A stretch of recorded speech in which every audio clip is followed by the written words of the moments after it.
mid ka mid ah hablaha qurbajooga u dhashay degmada Garadag Foosiye Caabi Cabdulle ayaa deeq biyaha soo gaarsiisay xaafadaha danyarta ee ku dhaqan degmada Garadag iyadoo haatan lagu jiray xilli adag isla markaana ay ka jirtay biyo la'aan baahsan degmada Garadag iyo nawaaxigeeda munaasabadii lagu bixinay deeqdan biyaha ayaa ugu horreyn waxaa ka hadlay maayirka degmada Garadag Mudane Faarax Caadi Ciise isagoo u mahadceliyay intii la baxday deeqdan isla markaana ugu baaqay qurbajooga u dhashay degmada Garadag in Ilaahay dartii wax loo baxaan isla markaana soo gaarsiiyaan degmadooda isaguna waxaa halkaa ka hadlay maayirka xigeenka degmada Garadag Yuusuf Cabdi Axmed oo ka mahadceliyay deeqdan biyaha intii la baxday iyana waxaa halka hadallo kooban ka soo jeedisay Khadiija Caabi oo iyadoo had wakiilka loo soo wakiishay biyahan waxaa halka ka hadlay qaar ka mid ah dadweynaha ka faa'iideystay deeqdan biyaha ugu horreyn maayirku arrinta ka hadlayna hadaladiisa waxaa ka mid ah sida tan biyo ugu shubaan markii ma garanaysaa biyihii ku jiray ceelasha iyo kuwii birkeeda ku jiray magaalada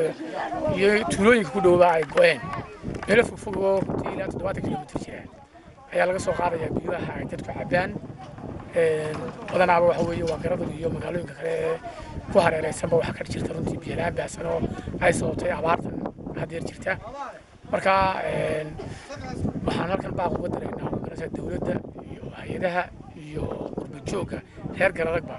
inay wixii ay soo tari karaan ay soo taraan dadka deegaankooda halkan waad arkaysaan waa degmada Garadag iyo maamulkii oo maayarkii iyo maayar xigeenkii iyo xogayihii iyo aan u dhannahay waxaanu nimi gabadh sadaqadaysatay biyo Foosiye Caabi Cabdulle la yahaa waa gabadh reer Garadaga waa qurbajoog waxaanu doonaynaa in lagu daydo oo dadka u maqan Garadag ama dalka gudihiisa ha joogeen ama dibadiisa ha joogeen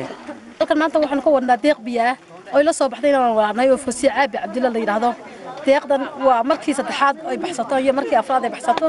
sanad walba markii abaaruhu soo xumaadaan inta biyaheeda way baxsataa